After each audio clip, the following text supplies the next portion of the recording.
We're back for our daily NBA best bets here for Wednesday, October 29th.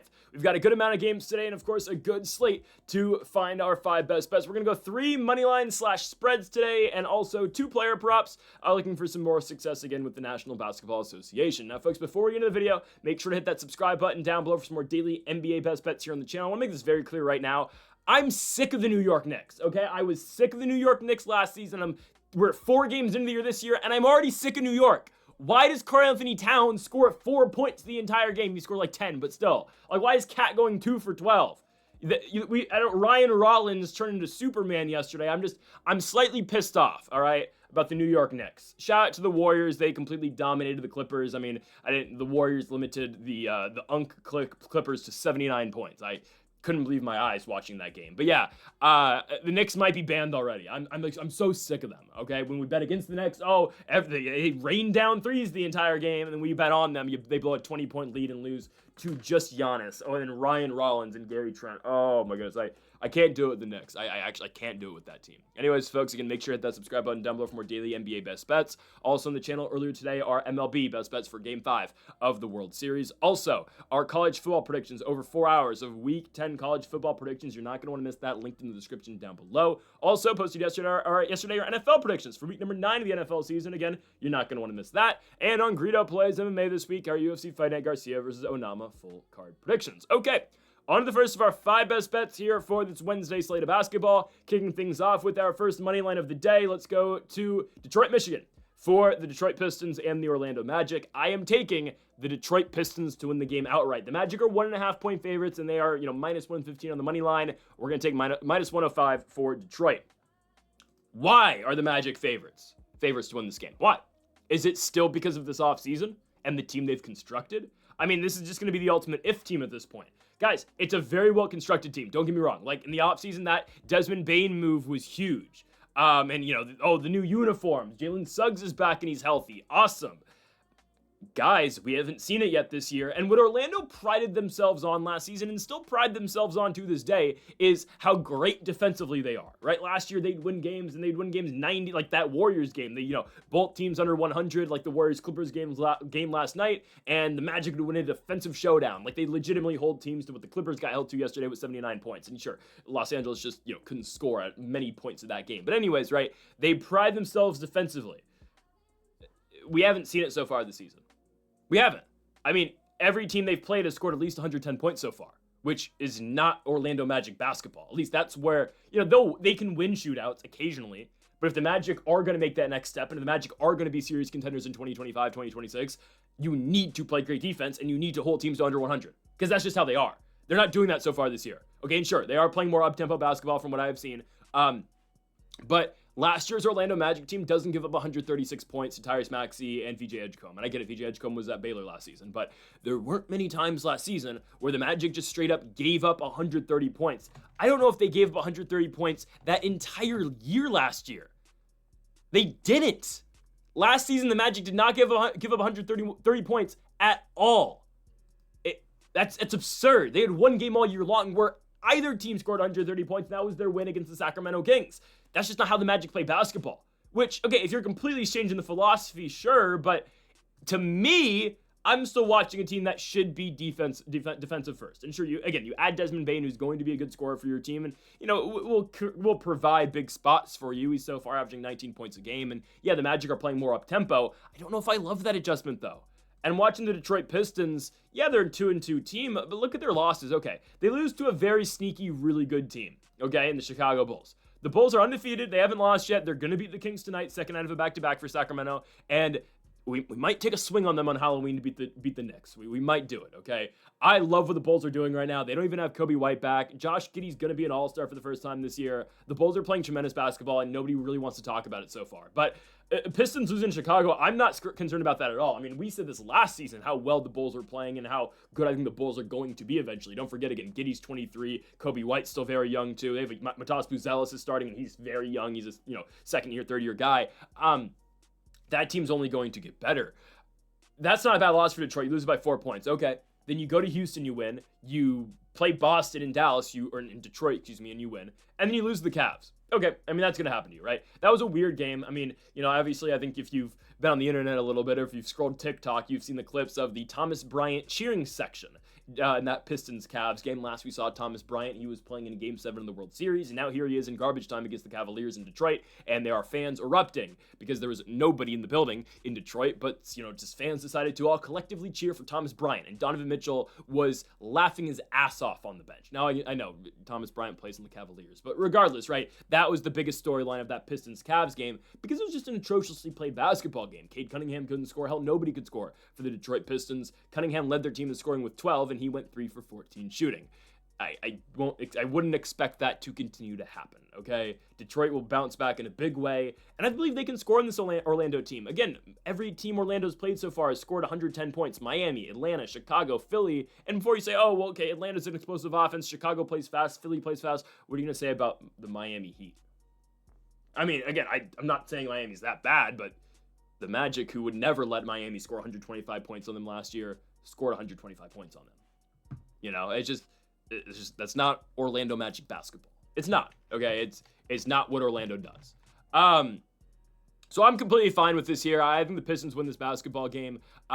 Correction, actually, I believe the Magic actually did score 130 points twice last season. They scored 130 points in a game against the Chicago Bulls. So I want to correct myself. There was 2 games last year where 130 points were scored, but they were both for Orlando. Detroit's lineup, you might be getting 2 guys who haven't played yet this season. Well, actually, LeVert played game 1 against the Bulls. He's been out since. He might come back tonight. He's questionable. Marcus Sasser has not played all year long. He might come back tonight. Asar Thompson's questionable, but he's questionable with an illness. I think Thompson's going to play. I like a lot of Detroit in this game, man. I mean, they've won games so far. Orlando's been the biggest disappointment so far this season. I'm taking the Pistons, and it's really easy for me in this spot, too. Detroit Pistons money line minus 105. They're at home, too. I mean, what's not to like here about Detroit at home? Give me the Pistons minus 105. Next up, we go to our best player prop, or one of our 2 best player props of the day. Let's go to what should be a high-scoring matchup between the Atlanta Hawks and the Brooklyn Nets. Maybe high-scoring. I don't know if the Nets can hold up their side of the bargain. It is the second highest total over-under today, only behind Phoenix and Memphis. More on that later. But anyways, the Trae Young-led Atlanta Hawks will go to Brooklyn to take on the Nets. The Hawks have been another very disappointing team. They've had all the hype going for them in the offseason. Obviously, you had Kristaps Porzingis. You really bump up that bench with Nickeil Alexander-Walker. Zachary Ursache second season. Jalen Johnson's healthy. And Trae Young, obviously, elite product, elite player, always in the All-Star game. And hell, again, the great barrier thief, Dyson Daniels, is a monster as well. But anyways, we're going to go Trae Young today over 34.5 points and assists. This should be fairly easy, man. I mean, Trae Young averages about 20-ish points a night. I think we're going to get more, if I'm being honest, though. I mean, there's a game in there against the Thunder where he only scored 15, that defensive presence that OKC has. And a game like this against Brooklyn, a team that isn't very good defensively, a team that's going to match this Atlanta high pace, a team that's 0-4 and given up 130 points in 3 of their 4 games this season. The other game where they didn't give up 130 points, they gave up 120 against the San Antonio Spurs. I mean, by the way, who's going to guard Trae Young? Ben Seraph? Ooh, good luck. Good luck, rookie. I've had fun with that matchup. Seraph is playing, he's playing the 1. He's really like a 2-3-ish combo, not combo guard, but just he's a 3 kind of. No, he's a 2. He's a 2, not a 3. But yeah, they're gonna play him against Trae Young. Okay, that's fine. Again, I don't expect Seraph to continue to start at the 1 for the Nets this entire season. Maybe he will. I don't know. I mean, I don't really have any other options at the 1. I don't think Nolan Traore is close to being ready yet, even though I think Traore is going to be very good eventually. Regardless, they're a very young team. Trae Young's going to cook this matchup all night long, is what I'm getting to, okay? There's going to be a lot of opportunities for Trae Young. There's going to be a lot of scoring because the Hawks are playing the Nets. Hawks are high scoring. Nets are kind of high scoring to the point where, they'll try to put up shots, but at the same time, they are getting beat. Teams are scoring points on them, and we've seen that, over and over and over again this season. Again, we saw Charlotte put up 136, we saw Cleveland put up 131, and we saw Houston the other night put up 137 points. Trae Young will put up points tonight. Believe you me, Trae Young will score. So, we look at what Trae's done so far this season. This line's been a little hard to come by for him, I'm not going to lie to you. He's only done this in 1 game so far this year. And that was his last, though, against the Chicago Bulls in a type of matchup that we're going to see tonight. Okay? Regardless of the fact the Magic are giving up points, okay. Orlando's still decent defensively. Trae did score 25 in that game, but only had 6 assists. Look at what he does on Monday against the Bulls. It is the most encouraging sign you can find. right? Trae against Chicago on the road. Hawks lose the game because the Bulls are undefeated. They're very good. Okay, Josh Giddey's playing phenomenally. Shout out to Sumu, who's playing well too. Vooch is playing well. Anyways, Trae Young goes into Chicago, scores 21 points, and had 17 assists. Okay, there you go. I mean, right away, boom. I mean, the guy almost matched his point total with his assist total. And that obviously goes over 34.5. Now, can we expect Trae to continue to get 17 assists a night? No, but this is the guy who last season led the NBA in assists, and that's just what he does on a yearly basis. You can expect somewhere around 10, I'd say up to 12 assists, but in a matchup like this, 15 is really not outside the realm of possibilities. My opinion, I think we're going to get probably, I'll say 12. Say 12 assists tonight for Trae Young, which means how many points do we need? Well, we need 23. That's not that crazy at all. I mean, Trae should score 23 points tonight. He should. In a matchup like this, high-scoring affair, he's been right. He's been hovering around that number. Sure, he hasn't gotten it yet. Only once. 25 against Orlando, 22 against Toronto, 15 against OKC, and 21 against Chicago. Again, though, matchup like this, very favorable, man. Very favorable for Trae Young. Yes, National Blowout Association does come into effect a little bit, as the Hawks are 7.5-point favorites today, but the game, in my opinion, should be relatively close, and we should see Trae Young taking quite a bit of shots, playing late in the game, and Atlanta is looking for a victory too, right? They're a 1-3 team. They won their second game of the season in Orlando. Again, that's another, like, that right there is why I think, Orlando's not very good. You lost at home to the Hawks, and I get it, the Hawks are supposed to be good, but, like, I don't know. Anyways, the Hawks are 1-3. I get it, they've played good teams, but regardless of that, right, this should be an easy line for Trae. I expect 12 assists. 23 points should come easily, too. Back-to-back double-digit assist days for Trae Young as well in that OKC game and over in Chicago. He had 10 against the Thunder, 17 against the Bulls. Again, 17 is not a realistic expectation to set that we see every single night, but that's the type of trend we should get, though, with one of the best point guards in the National Basketball Association and a multi-time All-Star who finds his way to that game every single year. So we're going to trust in the star player here, and we're going to trust in another star player in a second. But right now, give me Trae Young over 34.5 points and assists. That is at -115 for the Hawks road game here at the Barclays Center against the Brooklyn Nets. Let's go on now to our third best bet of the video, and we go to Salt Lake City, Utah. Got to put some shine on Lauri Markkanen. I got to put a lot of shine on Lauri Markkanen and what he has done so far this season. Not to sound like a broken record, but when Lauri Markkanen plays big minutes, and when Lauri Markkanen plays a full season, he's an elite player in the sport. He is. And don't just take my word for it. Look at the stats. And look at what Lauri Markkanen has done in full season so far. And, well, he hasn't really played a full season. In a 60-plus game, a 55-plus game season, let's say. Okay? Because Lauri gets injured quite a bit. Remember when he was in Cleveland for a year, too? That was random. Anyways, the two kind of full years he played for the Jazz, and last year, I'm going to throw last year completely out. Not because of Lauri, just because the Jazz made it very clear early in that season last year that they wanted to lose. Like, it was so painfully obvious, like, through, the 8th game of the season that, the Jazz are playing. Here, Lauri's just out. He doesn't really have a real injury. Sexton's out, doesn't have a real injury. Sensabaugh's out, too. Kessler's out. Why are all these guys out? Okay. All right, go out there, Isaiah Collier, have fun, right? Like, it was very, very clear early what the Jazz were trying to do. It was the tankathon for Cooper Flagg, and they failed. They got Ace Bailey. That's great. But it really, and that's the Jazz's fault, but it really stunted what Lauri Markkanen could do last season. Because if you look at the seasons where Lauri Markkanen's played a lot of basketball, okay, 2022-2023, his first year in Utah, last real full season you could say he played for the Jazz. He was an All-Star game starter. Because Lauri Markkanen, yes, the All-Star game was in Salt Lake, but Markkanen averaged 25.5 points per game. I mean, he is a very unique player. He plays the 3/4 at 7 foot 1 inch tall. It's absurd. So season after, Lauri plays 55 games, 23.5 points per game. Okay, that's manageable. And then again, the 2024-2025 season, yes, Markkanen dealt with injuries, but at the same time too, I mean, it's very clear that Utah was saying, you cut your fingernail too short. Oh, you can't play. No, you can't play tonight. You can't play tonight. Nope.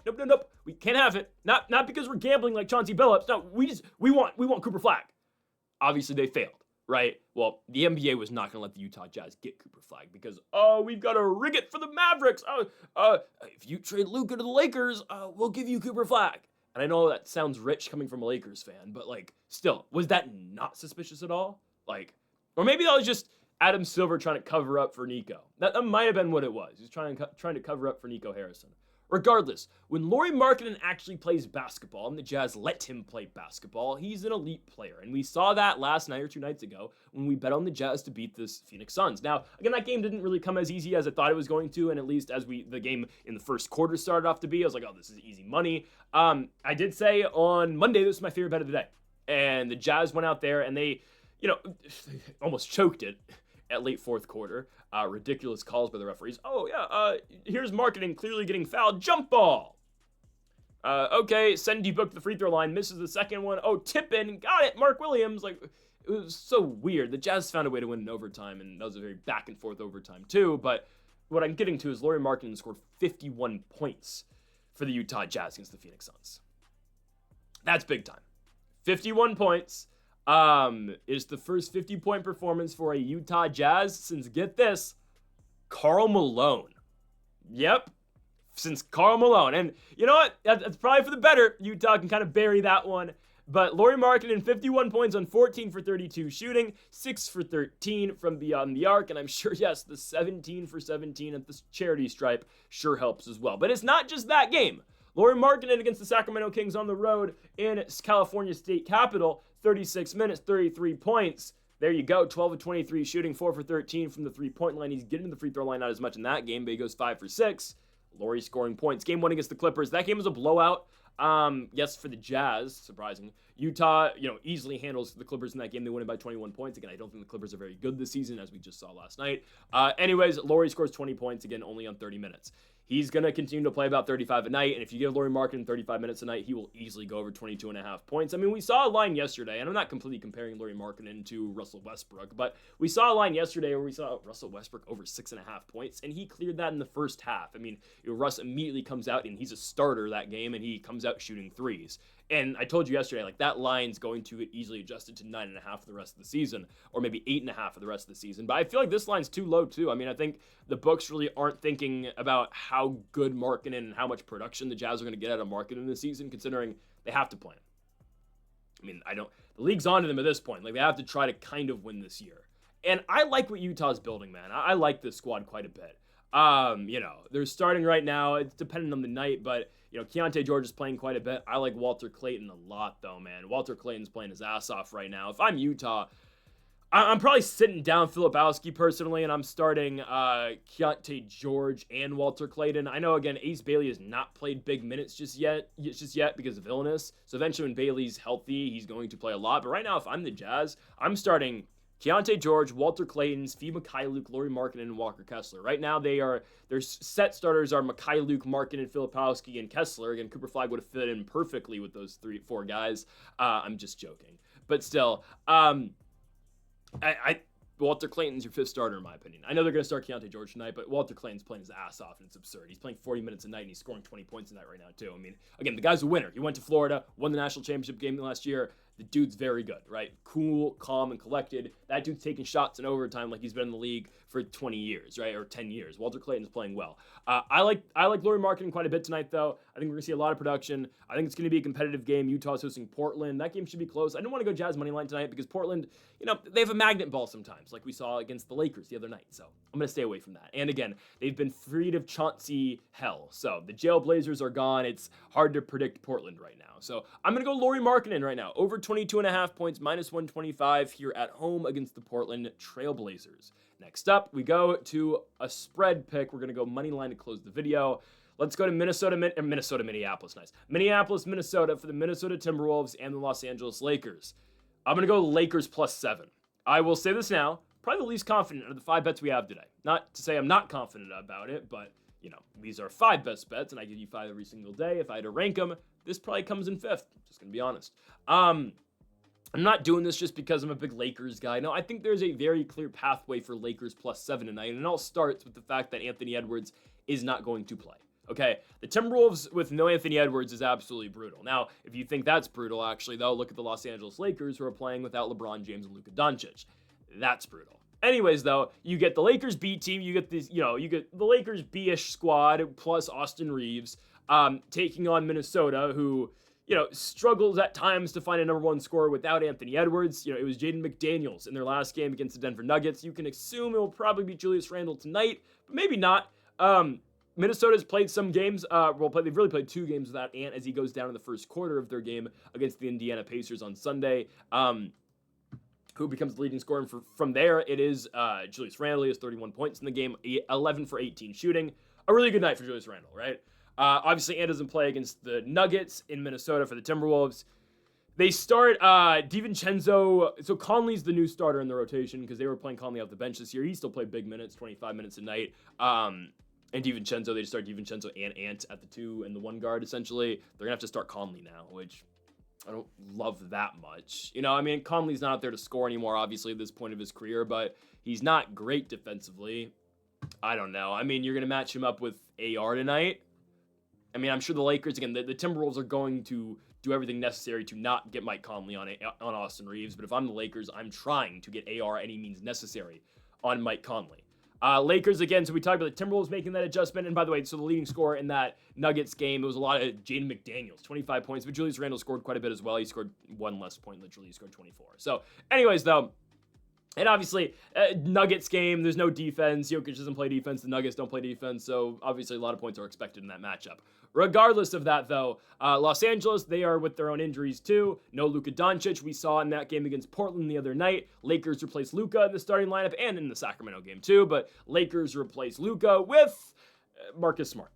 Okay, I like Marcus Smart. Well, Marcus Smart plays a lot in terms of, rotational depth. At times. He did not play in the Portland game, but in the Sacramento game, Marcus Smart was used quite often. So he got the start in the Sacramento game. Who started in the Portland game? It was Jake the Snake LaRavia, who, he's going to hit his 1 3-pointer every single game. 4th year man, I believe, 3rd year man out of Wake Forest. He'll hit his 1 3. I'm not impressed about LaRavia yet, though. I don't know. He was a big signing in the offseason. He does kind of shoot like Klay Thompson. Not saying he is Klay Thompson. His shooting motion looks like Klay a little bit. Am I crazy for saying maybe we should give Dalton Connect a shot tonight? I don't know. I know Connect literally couldn't hit a 3 either against Portland, and that Portland game was just bad for the Lakers. They turned the ball over 23 times, yet they were consistently in the game. Portland pulled away towards the end of the 3rd quarter and into the 4th quarter, but I don't know, and we'll get into that Lakers rotation in a second, but LaRavia is a little bit of a concern. I think Smart should be back tonight, though. The latest thing on Marcus Smart is that he is listed as questionable with the quad injury. I hope he plays. Same with Jackson Hayes, he's questionable. Now, obviously, Gabe Vincent is out, who was starting for Luka.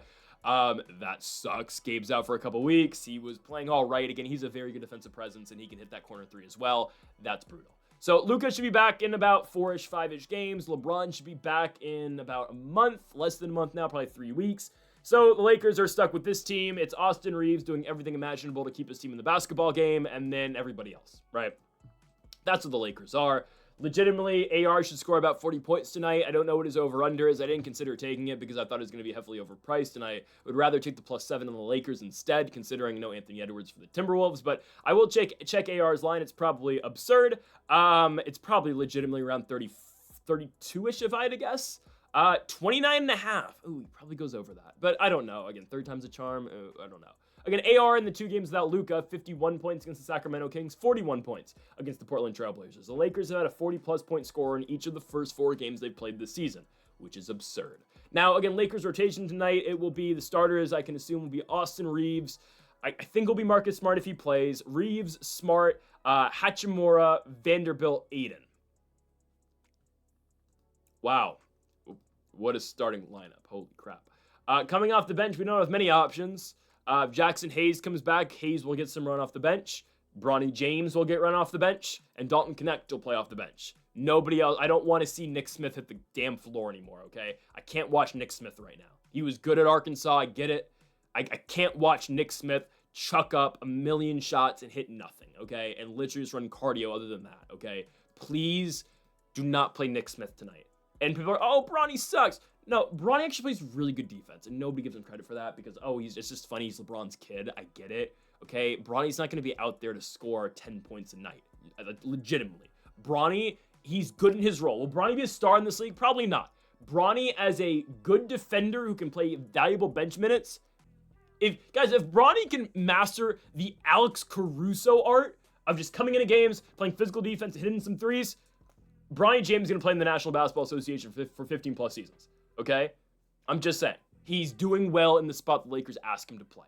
So I think Los Angeles can cover. Again, I think AR is going to have a big night. I think DeAndre Ayton's actually playing some really good basketball right now, and it's not being talked about. He'll get the Gobert matchup, but we just saw the Lakers beat the Timberwolves, okay?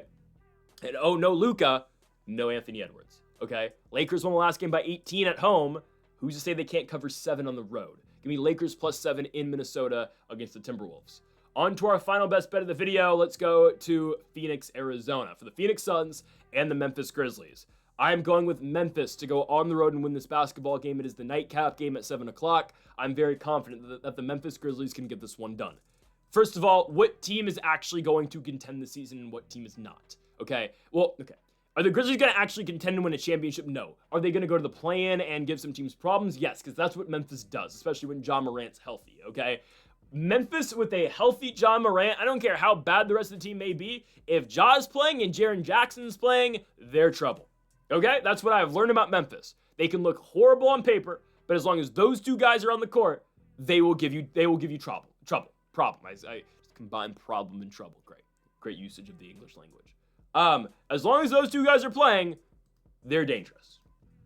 The Phoenix Suns are not dangerous. Okay? Jalen Green might make his debut. Ooh, guys, I'm not scared. Okay?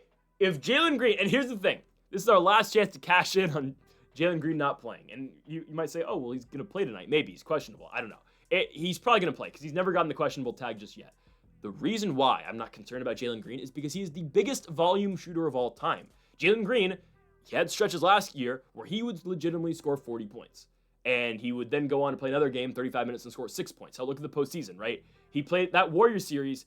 He dropped 7 points in game 1 and then came out and they won game 2 and he scored 38 points. Jalen Green then failed to score more than 12 points for the rest of the series. He is the biggest off and on guy and volume shooter you're ever going to watch play the game of basketball. My point with all this being is Jalen Green in his first game as a Sun and not playing playing in an NBA game in over 5 months, going on 6 months now, he's not going to be hot right off the gates. He's not going to be, okay? That's going to take him a little bit of time to just get going. On a new team, new system, I'm not concerned about day one Jalen Green. From there, unpredictability just starts. Because you're randomly going to see this dude pop off and you're going to see this dude suck other nights, okay? So, we'll see. Again, he is the most unpredictable player in the sport. But I'm not concerned on the first night. Not at all. How is he going to play with this team? It's a team that is just a really bunch of shooters, okay? It's D-Book, Royce O'Neal kind of shooter, but I'm looking at Grayson Allen, who's just unloading threes. Colin Gillespie, who's just unloading threes. Guys, I've watched this Phoenix team play quite a bit this season. I watched them get blown out by Denver. I watched them choke that big lead against the come back, and the Kings choked the big lead against them. But especially that overtime game against the Utah Jazz. Now, again, the Suns keep on fighting back in that game. They get 40-plus minutes out of O'Neal, Allen, and Devin Booker. They're just going to chuck up a bunch of threes. That's what they're going to do. I mean, I know Memphis is prepared for that. This is a pretty good defensive unit the Grizzlies have. Phoenix shot 55 three-pointers against the Utah Jazz. And sure, if Utah shot 49, that's just the new age of basketball, but that's really all the Suns do. They fall behind pretty early and pretty quickly in games and they do, in all fairness, they come back in a lot of these games. Well, 2 of the games where they fall behind early, but they've fallen behind in all 4 games they've played this season because they just chuck up threes, and if they can't hit them, they're screwed. Nobody can create for their own shot other than Devin Booker. And sure, getting Jalen Green back is great. No Dillon Brooks tonight. You can laugh at Dillon Brooks. You can, but he gives you a huge defensive boost. Instead, you look for that defensive boost out of Ryan Dunn, but Ryan Dunn is not anywhere near the scorer Dillon Brooks is and doesn't provide nowhere near the energy Dillon Brooks provides. So no Dillon Brooks, maybe Jalen Green, but still a team with just D-Book and Jalen Green and Brooks, in all fairness, all 3 of those guys, I'm not scared. But only 2 of them, and the first game for Jalen Green as a Sun, I'm not scared at all. I'm looking at Memphis. It's a decent team. They've won 2 of 4 so far this season, beating New Orleans, beating Indiana. Yeah, they just lost to the Warriors, but the Warriors just keep on winning games. Ja, we know, can hoop. Jaren Jackson's, a very good player as well. And really, it doesn't matter who else is starting. Actually, Jalen Wells is a very good young basketball player. But again, my point being, as long as Ja Morant and Jaren Jackson Jr. play every single night, and as long as they're in the lineup, they have a chance to win. They're going to be a lot better, by the way, when Ty Jerome, Edey, and Scottie Pippen come back. But for now, Aldama might not play tonight either. But it's okay. As long as Ja and Jaren Jackson are on the court, and Jalen Wells, the Grizzlies have a very good chance to win. Memphis goes on the road and beats this right now dysfunctional, in my opinion, Phoenix team with Green entering the equation. I'm taking Memphis money line at -120.